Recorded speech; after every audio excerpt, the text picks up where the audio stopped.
ఒకానొక రోజుల్లో కళింగ అనే రాజ్యం అడవులకు పెట్టింది పేరు.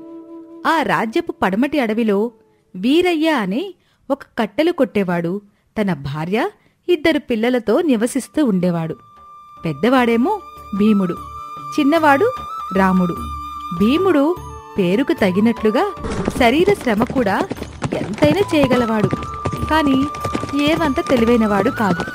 కాని రాముడికి రాని పనంటూ ఏదీ లేదు. వాడు చాలా చురుకైనవాడు. ఇలా ఉండగా ఒకరోజు వీరయ్య తన కొడుకులిద్దరినీ దగ్గరికి పిలిచి ఇలా అంటాడు. ఒరే నాయన్లారా, మీకు ఒక ముఖ్యమైన విషయం చెప్దామని పిలిచాను. మన రాజ్యంలో అర్హులైన సమర్థులైన యువకులకి రాజావారు తన ఆస్థానంలో కొలువులిస్తున్నారని సమాచారం తెలిసింది. కాబట్టి మీరెళ్ళి మన రాజుగారి యొక్క ఆస్థానంలో మీ యొక్క సమర్థతకి తగిన ఉపాధి అవకాశం ఇవ్వగలరని మనవి చేసుకోండి. ఇంకా ఎన్నాళ్ళు మీరు మాతో కష్టపడుతూ ఈ అడవిలో ఉంటూ కాలాన్ని వృధా చేస్తారు? ఇకనైనా ఆలస్యం చేయకుండా రేపే మీరు రాజుగారి ఆస్థానానికి బయలుదేరండి. అలాగే అయ్యా, రేపే నగరానికి బయలుదేరతాం.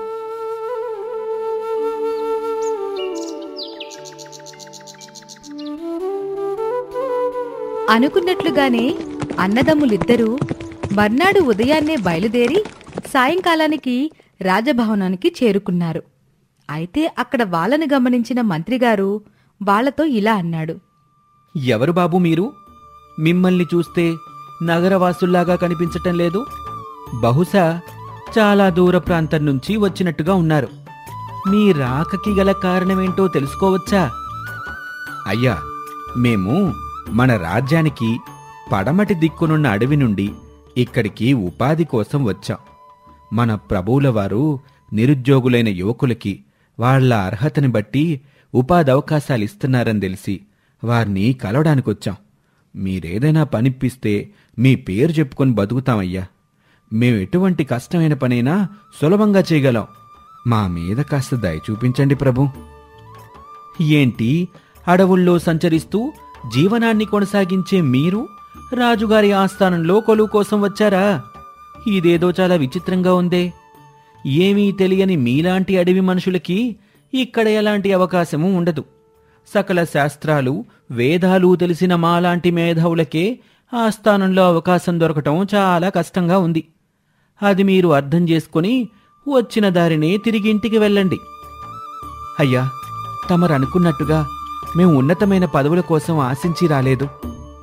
మా యొక్క అర్హతను బట్టి ఏదైనా చిన్న ఉపాధి కల్పిస్తారేమోనని ఎంతో ఆశతో చాలా దూరం నుండి ఇక్కడికి వచ్చాం.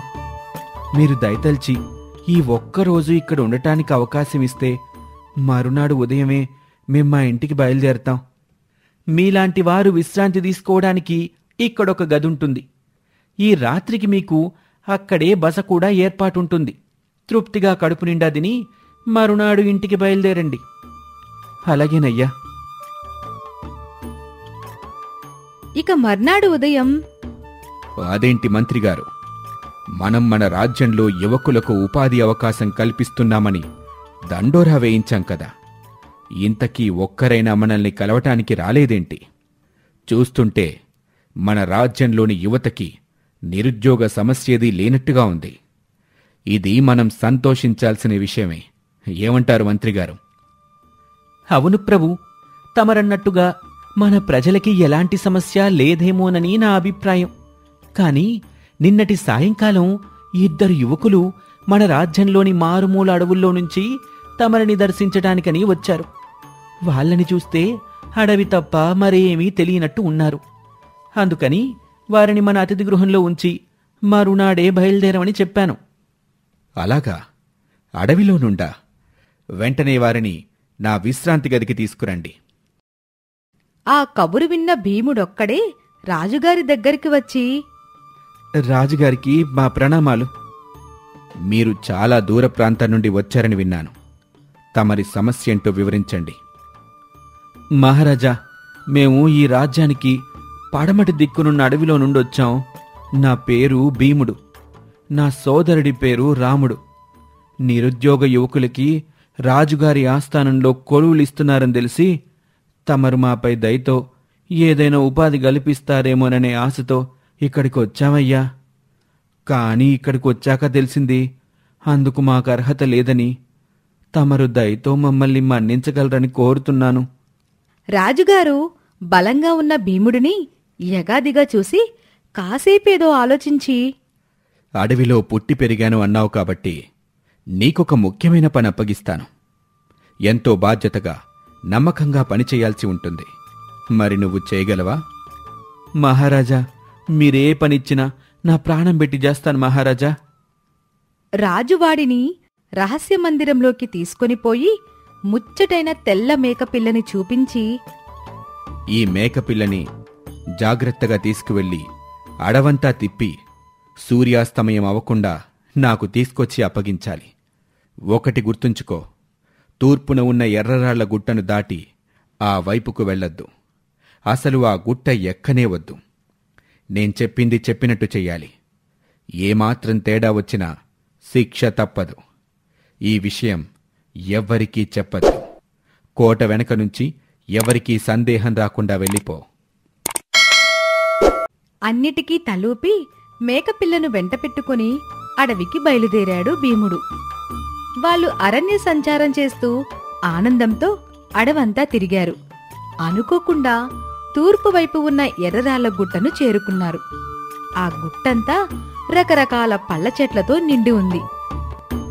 గాలికి గుమగుమలాడే పళ్ళవాసన ముక్కు పుటాలకి సోకి భీముని నోట్లో నీళ్లు ఊరాయి.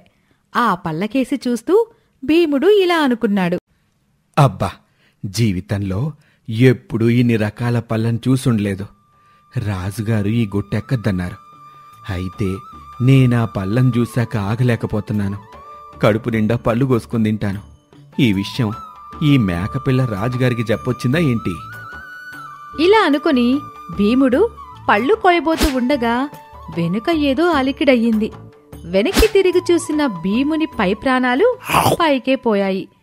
భీముని దగ్గర ఉన్న మేక పిల్లను చూసిన తోడేలు ఒకటి పిల్లిలా మీదకొస్తుంది.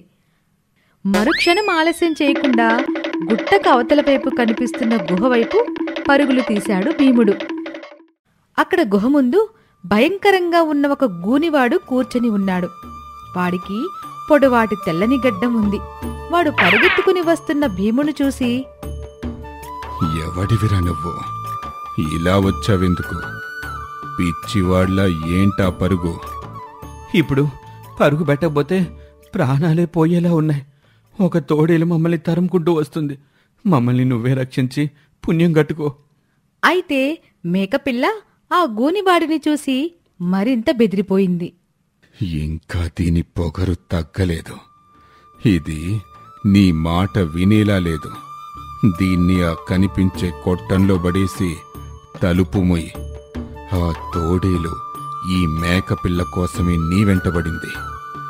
ఇంకా అలా తెల్లమోహం వేసుకుని చూస్తూ నిలబడ్డావేంటి?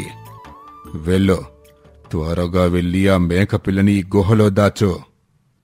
గూనివాడు అలా గట్టిగా అరుస్తున్నట్లుగా చెప్పేసరికి భీముడు హడలిపోయి మేకపిల్లను లోపల వదిలిపెట్టాడు. నేను సూర్యాస్తమయం అయ్యే లోపల రాజభవనం చేరాలి. ఈ తోడేలు చూస్తే మళ్ళీ తిరిగి వెళ్లే దారిలో ఎదురవుతుందేమోనని సందేహంగా ఉంది. మీ దగ్గర ఏదైనా ఆయుధం ఉంటే ఇవ్వండి. ఆ మాటలకు గూనివాడు పెద్దగా నవ్వి, నా దగ్గర మాంసం ముక్కగుచ్చి నిప్పుల మీద కాల్చుకునే ఎనప ఊచ తప్ప మరేదీ లేదు.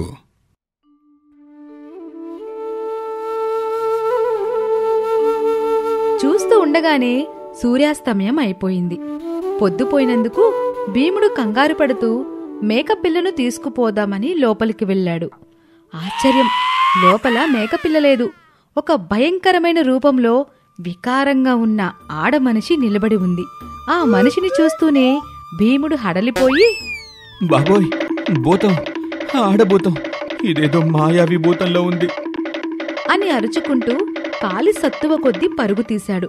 వాడు చీకటి పడుతూ ఉండగా రాజుగారిని కలుసుకొని ఇలా అంటాడు, మహారాజా, అది మామూలు మేకపిల్ల కాదు మహారాజా, ఆడభూతం.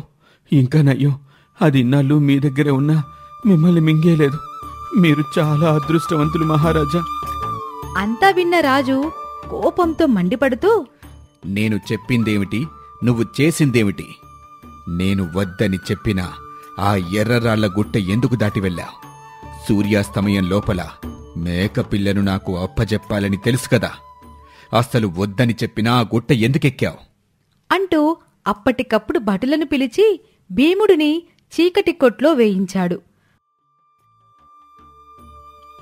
భటుల ద్వారా ఆ విషయం తెలుసుకున్న రాముడు కంగారుపడి వెంటనే వెళ్లి రాజుగారిని కలుసుకున్నాడు. ఆ వచ్చింది ఆ భీముడికి తమ్ముడే అని తెలుసుకొని రాజుగారు రాముడిని కూడా నానా మాటలు అన్నాడు. రాజుగారి తిట్లన్నీ భరించి అసలు జరిగిందేమిటో అడిగి తెలుసుకొని, మహారాజా, జరిగిందంతా వింటూ ఉంటే వింతగా ఒక కల్పిత కథలా అనిపిస్తుంది నాకు. ఇందులో ఏదో ఒక భయంకరమైన రహస్యం దాగి ఉంది. అదేంటో తెలిస్తే నేను తప్పకుండా మీకు సహాయపడగలను. నన్ను నమ్మండి, నిజమేంటో నాకు చెప్పండి. రాముడు మాట్లాడే తీరు చూస్తే వాడు సమర్థుడని, అనుకున్నది సాధించగలడని అర్థమైపోయింది రాజుగారికి. ఆయన రాముడిని తన రహస్య మందిరంలోకి తీసుకుని వెళ్లి ఆ మేకపిల్ల కథంతా వివరంగా చెప్పాడు. చూడు రాముడు, ఇప్పటి వరకు ఎవ్వరికీ తెలియని ఒక రహస్యం నీకు చెప్తాను. నాకు ఒక్కగానొక్క కూతురు. పురిట్లోనే తల్లిని పోగొట్టుకున్న ఆ పసిగుడ్డుకు సింధూర అనే పేరు పెట్టుకుని అల్లారు ముద్దుగా పెంచుకున్నాను. కాని ఒకరోజు తన కోరిక మేరకు నాతో పాటు అడవిలో వేటాడ్డానికి తూర్పు దిక్కున ఉన్న ఎర్రరాళ్ల గుట్ట వద్దకు తీసుకువెళ్లాను.